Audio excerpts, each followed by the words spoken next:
जय हिंद फ्रेंड्स।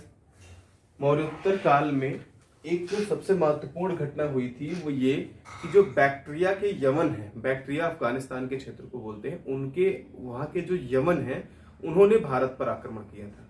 इसने बैक्ट्रिया के यमनों ने भारत पर आक्रमण किया था, जिसमें सबसे पहला नाम जो आता है वो डेमेटियस का आता है और दूसरा नाम आता है यूक्रेटाइटस का। और इन दोनों के नाम पर एक एक वंश की स्थापना हुई। ठीक है, तो थोड़ा सा हम शुरू करते हैं इसके बारे में कि क्या है, क्योंकि तीन आक्रमण हम पढ़ेंगे, तीन विदेशी आक्रमण हम पढ़ेंगे। एक हिंद यमन इंडो ग्रीक, एक हूण और एक शक का। इसमें हम तीन आक्रमण पढ़ने वाले हैं। ठीक है, या हूण की जगह पे जो नाम आता है वो पार्थियाई आता है। हूण की जगह पे पार्थियाई वंश आता है, जिसे कुषाण वंश भी कहते हैं। तो इसमें हम सबसे पहले यमन पढ़ने वाले हैं कि यमन कौन लोग थे, क्या था, कैसे था। ठीक है, तो बैक्ट्रिया के गवर्नर थे डियोडोटस। ये बैक्ट्रिया के गवर्नर थे। ठीक, और एक और क्षेत्र था जिसके गवर्नर थे पार्थिया। पार्थिया के गवर्नर का नाम क्या था? एक्सस। जब जो सेल्यूकस का शासन है वो कमजोर हुआ तो इन दोनों लोगों ने खुद को स्वतंत्र घोषित कर दिया। ठीक, और स्वतंत्र घोषित करने के बाद ये लोग किस तरफ चल पड़े? भारत की तरफ चल पड़े।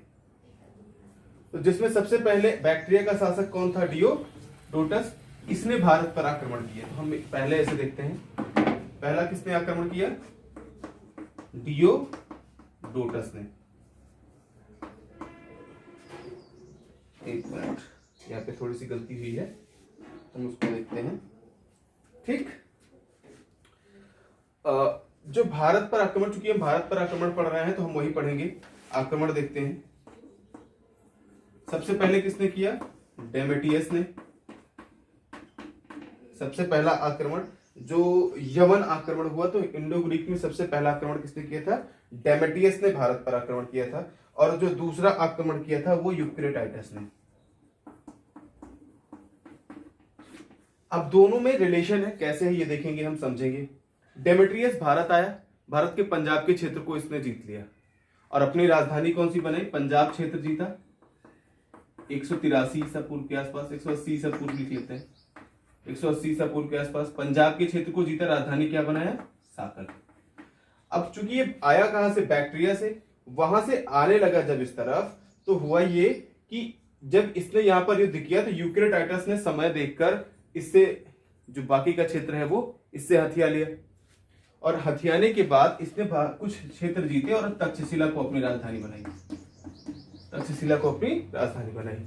फिर भारत में जो इन लोगों का शासन चला, तो एक हम पढ़ेंगे डेमेटियस वंश और दूसरा हम पढ़ेंगे यूक्रेटाइटस वंश। डेमेटियस वंश सबसे पहले हम देखेंगे। देखते हैं कि डेमेटियस वंश में कौन रहा। डेमेटियस वंश में सिर्फ एक शासक हमको पढ़ना है, मिनांडर। मिनांडर क्यों महत्वपूर्ण है? क्योंकि मिनांडर ने जो भारतीय उपाधियां, भारतीय राजाओं की उपाधियां हैं वो धारण की। मिनांडर का जो हमको उल्लेख मिलता है वो मिलिंद पढ़ों में मिलता है। मिलिंद पढ़ों में। इसका दूसरा नाम भी है मिलिंद। मिलिंद पढ़ों में क्या है? मिनांडर और एक बौद्ध भिक्षु था नागार्जुन।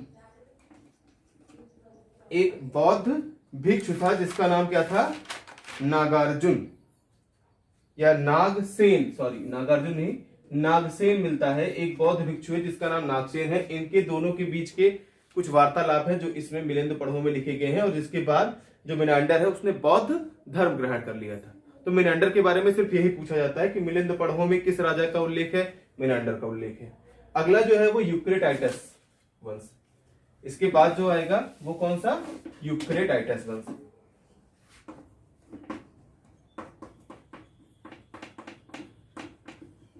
यूक्रेटाइटस वंश की खासियत, इसमें सिर्फ एक राजा एंटियालकीट्स। और महत्वपूर्ण क्यों है ये भी जान लीजिए। एंटियालकीट्स ने अपने राजदूत हेलियोडोरस को कहां भेजा था? भारत भेजा था। ठीक, और हेलियोडोरस ने क्या किया था? गरुड़ अभिलेख लिखवाया था। गरुड़ अभिलेख लिखवाया था और खुद को क्या घोषित किया था? भागवत घोषित किया था। अर्थात हेलियोडोरस भागवत धर्म का जो है मानने वाला व्यक्ति था। तो विदेशी आक्रमण में पहला जो था हिंद यवन, वो यही है।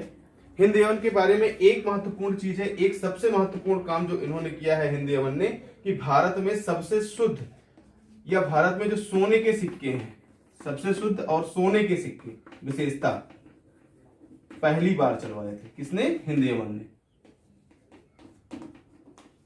दूसरा, जो हमारा ज्योतिष की गणना करते हैं, नक्षत्रों की गणना करते हैं, ग्रहों की गणना करते हैं, सप्ताह के 7 दिनों का जो नाम है वो भी इन्हीं लोगों की देन है भारत में। तो हिंद यवन शासकों से इतना ही। आगे हम कल आपसे बात करेंगे अगले वीडियो में। तब तक के लिए जय हिंद।